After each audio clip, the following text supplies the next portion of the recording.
नमस्कार। आज के इस खास विश्लेषण में हम समय के पहिए को थोड़ा पीछे घुमाने वाले हैं। हम मानव इतिहास के एक ऐसे शानदार सफर पर निकल रहे हैं जो लाखों साल पहले शुरू हुआ था। ये प्राचीन भारत की एक ऐसी महाकाव्य जैसी कहानी है जिसमें खानाबदोश शिकारियों से लेकर दुनिया के सबसे उन्नत शहरों के बसने तक का सफर शामिल है। छोटे छोटे कबीलों से लेकर पूरे उपमहाद्वीप तक फैले विशाल साम्राज्यों का उदय। ये सिर्फ राजाओं और उनके युद्धों का इतिहास नहीं है। ये इंसानी सोच, धर्म और उस अद्भुत वास्तुकला के विकास की कहानी है जिसकी झलक और गूंज आज भी हमारे समाज में बिल्कुल साफ दिखाई देती है। तो चलिए, बिना किसी देरी के इस दिलचस्प सफर की शुरुआत करते हैं। इस पूरे सफर को आसानी से समझने के लिए हमने इसे 5 प्रमुख हिस्सों में बांटा है। पहला, खानाबदोश से शहरों तक का सफर। दूसरा, दर्शन और आस्था का विकास। तीसरा, साम्राज्यों का युग। चौथा, जिसे स्वर्ण युग कहा जाता है। और अंत में शानदार दक्षिणी राजवंश। चलिए आगे बढ़ते हैं। शुरुआत करते हैं हमारे पहले अंक से, खानाबदोश से शहरों तक एक सभ्यता की नींव। अगर हम समय के इस विशाल पैमाने को ध्यान से देखें तो इंसानों के ढलने की क्षमता सच में हैरान कर देती है। सोचिए, 5 लाख ईसा पूर्व के पुरापाषाण काल में जीवन सिर्फ बड़े बड़े पत्थरों के औजारों और आग के इर्द गिर्द सिमटा हुआ था। बस किसी तरह जिंदा रहना ही लक्ष्य था। लेकिन फिर धीरे धीरे मध्य पाषाण काल तक आते आते औजार छोटे और काफी धारदार हो गए, जिन्हें माइक्रोलिथ्स कहा गया। हालांकि गेम चेंजर साबित हुआ नवपाषाण काल। क्यों? क्योंकि इंसान ने खेती करना सीख लिया। मेहरगढ़ और कोल्डी हवा जैसी जगहों पर गेहूं, जौ और चावल उगाने के सबसे पुराने सबूत मिलते हैं। खेती का सीधा सा मतलब था, अब भोजन की तलाश में भटकना नहीं है, बल्कि एक जगह टिक कर रहना है। बस यहीं से गांवों के बसने की शुरुआत हुई, जो ताम्रपाषाण काल में तांबे के इस्तेमाल के साथ और भी उन्नत हो गए। सच कहें तो यही वो नींव है जिस पर आज की हमारी पूरी सभ्यता खड़ी है। अब जरा सिंधु घाटी सभ्यता के इस अर्बन प्लानिंग यानी शहरी योजना पर गौर करते हैं। ये आज के हमारे आधुनिक शहरों को भी कड़ी टक्कर देती है। हजारों साल पहले घर बनाने के लिए जो पक्की ईंटें इस्तेमाल होती थीं, उनका आकार हर जगह बिल्कुल एक समान था, एकदम 4:2:1 के अनुपात में। शहर ऐसे ही बेतरतीब नहीं बसे थे, बल्कि एक प्रॉपर ग्रिड पैटर्न में थे, जहां सड़कें एक दूसरे को 90 डिग्री के कोण पर काटती थीं। और उनकी ड्रेनेज सिस्टम या जल निकासी प्रणाली, वो तो वाकई लाजवाब थी। घरों से निकलने वाला गंदा पानी ढकी हुई नालियों से होकर जाता था। और मजे की बात यह है कि सफाई के लिए जगह जगह मैनहोल भी बने हुए थे। पूरा समाज मोटे तौर पर 2 हिस्सों में बटा था। एक ऊंचाई पर बना सुरक्षित सिटाडेल, जिसे गढ़ी कहते हैं, और दूसरा एक विशाल निचला शहर जहां आम लोग रहते थे। स्वच्छता और नगर नियोजन का ऐसा कमाल देखकर भरोसा ही नहीं होता कि हम हजारों साल पुरानी बात कर रहे हैं। ये हमें ले आता है दूसरे अंक पर, दर्शन और आस्था, मन और आत्मा का विकास। सिंधु घाटी के पतन के बाद 1500 ईसा पूर्व के आसपास आर्यों के आगमन के साथ प्रारंभिक वैदिक काल की शुरुआत हुई। लेकिन असली क्रांति 1000 ईसा पूर्व के आसपास आई, लोहे की खोज के साथ। लोहे के मजबूत औजारों ने उन घने जंगलों को साफ करना बेहद आसान बना दिया, जिन्हें काटना पहले नामुमकिन था। इससे हुआ ये कि बस्तियां पूर्व की ओर गंगा की घाटियों तक तेजी से फैल गईं। इस बड़े कृषि विस्तार ने न केवल सभ्यता का केंद्र हमेशा के लिए गंगा के मैदानों की ओर मोड़ दिया, बल्कि समाज में बहुत गहरे धार्मिक और सामाजिक बदलाव भी ला दिए। और इन्हीं बदलावों का सीधा असर हमें 6ठी शताब्दी ईसा पूर्व में जैन और बौद्ध धर्म के उदय के रूप में देखने को मिलता है। अब इस तुलना को देखिए, अर्थव्यवस्था समाज को कैसे पूरी तरह बदल कर रख देती है, इसका ये एक बेहतरीन उदाहरण है। प्रारंभिक वैदिक काल में समाज काफी हद तक लचीला था। वर्ण व्यवस्था सिर्फ काम या पेशे पर आधारित थी, जन्म पर नहीं। महिलाएं सामाजिक सभाओं में खुलकर हिस्सा लेती थी और पूरी अर्थव्यवस्था मुख्य रूप से गायों और पशुपालन के इर्द गिर्द घूमती थी। लेकिन जैसे ही समाज उत्तर वैदिक काल में खेती पर पूरी तरह निर्भर हुआ और लोहे के कारण सरप्लस प्रोडक्शन या अधिशेष उत्पादन होने लगा, समाज अचानक बहुत कठोर हो गया। वर्ण व्यवस्था अब जन्म से तय होने लगी, महिलाओं के अधिकार काफी कम हो गए और यज्ञ तथा कर्मकांड बेहद खर्चीले और जटिल होते चले गए। सामाजिक ढांचे का यह कठोर रूप एक ऐसा बदलाव था जिसकी गूंज हम आज भी महसूस कर सकते हैं।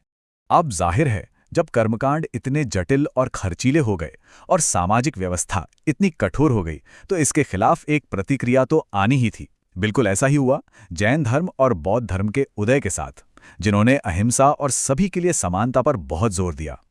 लेकिन आगे चलकर वक्त के साथ खुद बौद्ध धर्म के अंदर भी विचारधाराएं बढ़ गई। चौथी बौद्ध संगीति के दौरान ये स्पष्ट रूप से ही हीनयान और महायान में विभाजित हो गया। जहां एक तरफ हीनयान शाखा ने बुद्ध की बिल्कुल मूल शिक्षाओं का पालन किया और मूर्ति पूजा से पूरी तरह परहेज किया, वहीं दूसरी ओर महायान शाखा में बुद्ध को भगवान का दर्जा दे दिया गया। मूर्तियों की पूजा शुरू हुई और बोधिसत्व की एक नई अवधारणा आई, यानी वो महान व्यक्ति जो अपना मोक्ष रोककर दूसरों की मदद करता है। लेकिन याद रखिए, ये सारी धार्मिक और सामाजिक उथल-पुथल किसी शून्य में नहीं हो रही थी। पर्दे के पीछे एक बहुत बड़ा राजनीतिक बदलाव भी आकार ले रहा था। और यहीं पर एक बहुत ही दिलचस्प सवाल उठता है। जो समाज पहले सिर्फ छोटे-छोटे बिखरे हुए कबीलों में बटा हुआ था, वो अचानक से एक विशाल, एकजुट और केंद्रीकृत महाशक्ति में कैसे बदल गया? इसका जवाब हमें मिलेगा तीसरे अंक में, साम्राज्यों का युग, मगध और मौर्यों का उदय। इस राजनीतिक विकास की रफ्तार सच में चौंकाने वाली थी। 6ठी शताब्दी ईसा पूर्व में 16 महाजनपदों के बीच वर्चस्व की एक जबरदस्त लड़ाई शुरू हुई। इन सब में मगध का हर्यक वंश सबसे ताकतवर बनकर उभरा। सदियों तक चले संघर्ष के बाद 322 ईसा पूर्व में चंद्रगुप्त मौर्य ने नंद वंश को उखाड़ फेंका और मौर्य साम्राज्य की नींव रखी।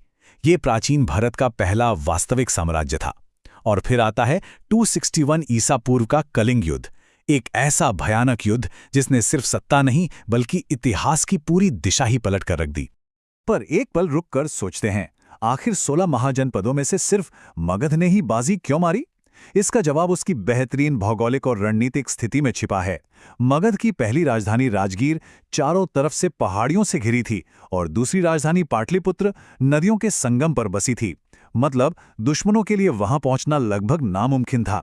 इसके अलावा पास ही में छोटा नागपुर का पठार था, जहां से उन्हें बेशुमार लोहा मिलता था, जिसने सबसे घातक और बेहतरीन हथियार बनाने में मदद की।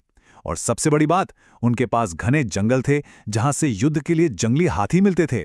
उस दौर में सेना में हाथियों का होना बिल्कुल वैसा ही था जैसे आज किसी सेना के पास सबसे एडवांस टैंक का होना। दबदबा तो बनना ही था। खैर, सिर्फ सैन्य ताकत से इतने बड़े साम्राज्य को लंबे समय तक नहीं चलाया जा सकता।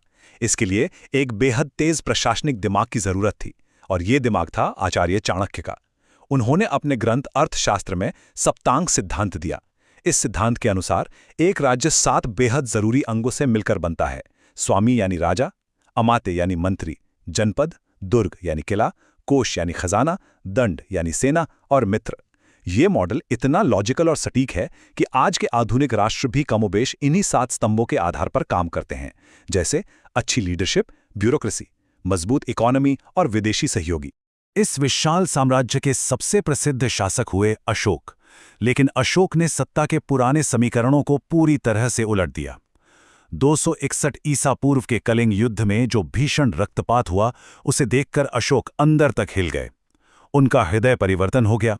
उन्होंने एक ऐसा फैसला लिया जो इतिहास में शायद ही कभी किसी ने लिया हो। उन्होंने तय किया कि अब भेरी घोष यानी युद्ध के नगाड़ों से जीत हासिल नहीं की जाएगी, बल्कि धम्म घोष यानी शांति, नैतिकता और धर्म के आह्वान से लोगों के दिल जीते जाएंगे। ताकत के बिल्कुल चरम पर पहुंचकर हिंसा का ऐसा पूर्ण त्याग, ये एक अभूतपूर्व घटना थी। और शांति का यही गहरा संदेश आज भी भारत की वैश्विक पहचान का एक बेहद अहम हिस्सा है। चलिए अब आगे बढ़ते हैं और देखते हैं हमारा चौथा अंक, स्वर्ण युग, आक्रमण, एकीकरण और गुप्त साम्राज्य का चरम।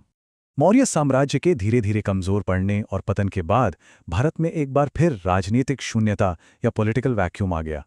इस मौके का फायदा उठाकर उत्तर पश्चिम से कई विदेशी आक्रमण हुए। पहले इंडो ग्रीक्स आए, जो अपने साथ सोने के सिक्के और हेलेनिस्टिक कला लेकर आए।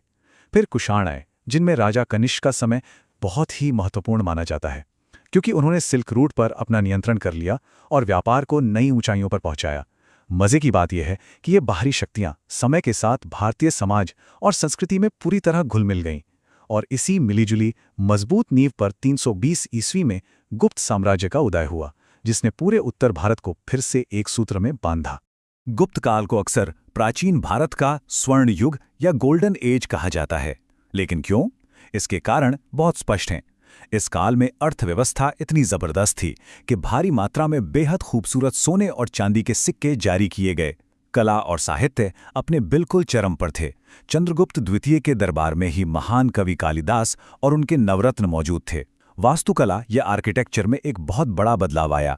इसी दौर में पहली बार पक्की ईंटों के ऐसे मंदिर बनने शुरू हुए जिनके ऊपर शिखर हुआ करते थे, और ये सब बहुत ही शानदार तरीके से एक विकेंद्रीकृत यानी डिसेंट्रलाइज्ड प्रशासन द्वारा चलाया जाता था, जहां पूरे विशाल साम्राज्य को भुक्ति यानी प्रांतों में बांटा गया था। हर चीज बेहद सुव्यवस्थित थी। और अब हम पहुंच गए हैं अपने आखिरी पड़ाव पर, 5वां अंक, दक्षिणी राजवंश संगम सभाओं से लेकर तारे के आकार के मंदिरों तक। ये समझना बहुत जरूरी है कि जब उत्तर भारत में साम्राज्य बन और बिगड़ रहे थे, ठीक उसी समय विंध्य पर्वतों के पार दक्षिण भारत में अपनी एक बिल्कुल स्वतंत्र और बेहद समृद्ध सभ्यता आकार ले रही थी। दक्षिण का ये शानदार सफर संगम युग की बेहतरीन काव्य सभाओं से शुरू होता है और मध्यकालीन दौर के चालुक्य और होयसल राजवंशों तक जाता है, जो अपने स्मारकीय और भव्य मंदिर निर्माण के लिए पूरी दुनिया में जाने जाते हैं। संगम युग मुख्य रूप से 3 बड़ी और ताकतवर शक्तियों के इर्द गिर्द घूमता है: चेर, चोल और पांड्य। चेर राजवंश की राजधानी वंजी थी और उनका प्रतीक था धनुष बाण। कावेरी डेल्टा के शक्तिशाली चोलों का प्रतीक बाघ था और मदुरई के पांड्या राजाओं का प्रतीक मछली था। इन तीनों राजवंशों की सबसे खास बात सिर्फ उनकी सेना नहीं थी, बल्कि उनकी बेहद मजबूत नौसेना और रोमन साम्राज्य के साथ उनका फलता फूलता अंतर्राष्ट्रीय व्यापार था। इसी व्यापार ने प्राचीन दक्षिण भारत को दुनिया के बाकी हिस्सों से बहुत गहराई से जोड़ रखा था। इन संगम राजवंशों के समाज और उनकी सोच को अगर गहराई से समझना है तो हमें थिनाई की इस अनोखी अवधारणा को जानना होगा। ये दुनिया और प्रकृति को देखने का एक बेहद साइंटिफिक नजरिया था। उन्होंने अपनी पूरी भूमि को 5 अलग-अलग प्राकृतिक क्षेत्रों या इको जोन में बांट रखा था, जैसे पहाड़, जंगल, मैदान, तट और रेगिस्तान। हर एक क्षेत्र के लोगों का काम, उनका रहन-सहन, उनका खाना और यहाँ तक कि उनका साहित्य और कविताएं भी उसी भौगोलिक परिवेश के आधार पर तय होती थीं। आज के समय में हम पर्यावरण और इंसान के बीच जिस तालमेल की बात करते हैं, वो प्राचीन दक्षिण भारत की रोजमर्रा की जिंदगी का एक बहुत ही सहज हिस्सा था। संगम युग के शानदार साहित्य के बाद चालुक्य और होयसल जैसे राजवंशों ने वास्तुकला को ऐसी ऊंचाइयों पर पहुंचाया जो आज भी अकल्पनीय लगता है। चालुक्यों ने उत्तर और दक्षिण दोनों की निर्माण शैलियों को खूबसूरती से मिलाकर एक नई वैसर शैली को जन्म दिया। वहीं होयसल राजाओं ने एक अलग ही इंजीनियरिंग लगाई। उन्होंने मंदिरों के चबूतरे बिल्कुल तारे के आकार के बनाए ताकि दीवारों पर नक्काशी करने के लिए ज्यादा से ज्यादा जगह मिल सके। अगर आप कभी बेलूर और हलेबिदु के मंदिरों को देखें तो वहां पत्थरों पर इतनी बारीक नक्काशी की गई है मानो वो कठोर पत्थर ना होकर रेशम की कोई बारीक जाली हो। और एक और बात जो हमें ध्यान रखनी चाहिए वो ये कि इन परिसरों में हिंदू और जैन दोनों मंदिर एक साथ एक ही जगह बनाए गए थे। यह उस दौर की अद्भुत धार्मिक सहनशीलता और समावेशी सोच का जीता जागता प्रमाण है। तो पाषाण युग के उन खुरदुरे पत्थरों से लेकर हड़प्पा के बेहतरीन नियोजित शहरों तक, वैदिक काल के गहरे दर्शन से लेकर अशोक के शांति संदेश तक और दक्षिण के उन जालीदार नक्काशी वाले मंदिरों तक हमने एक बहुत लंबा और शानदार सफर तय किया है। लेकिन सच तो ये है कि इतिहास कभी भी पूरी तरह से नहीं लिखा जाता। आज भी सिंधु घाटी सभ्यता की लिपियां हमारे लिए एक पहेली बनी हुई हैं। न जाने कितने ऐसे प्राचीन शहर, कितनी सभ्यताएं और कितने तथ्य हैं जो आज भी जमीन के नीचे दबे हुए हैं और अपनी खोज का इंतजार कर रहे हैं। क्या भविष्य में होने वाली कोई एक खुदाई इस पूरी महाकाव्य जैसी कहानी को फिर से बदलने की ताकत रखती है? ये एक ऐसा सवाल है जो हमेशा हमारे अंदर एक गहरी जिज्ञासा जगाए रखता है। इस जानकारी से भरे विश्लेषण में अंत तक साथ जुड़े रहने के लिए बहुत बहुत धन्यवाद।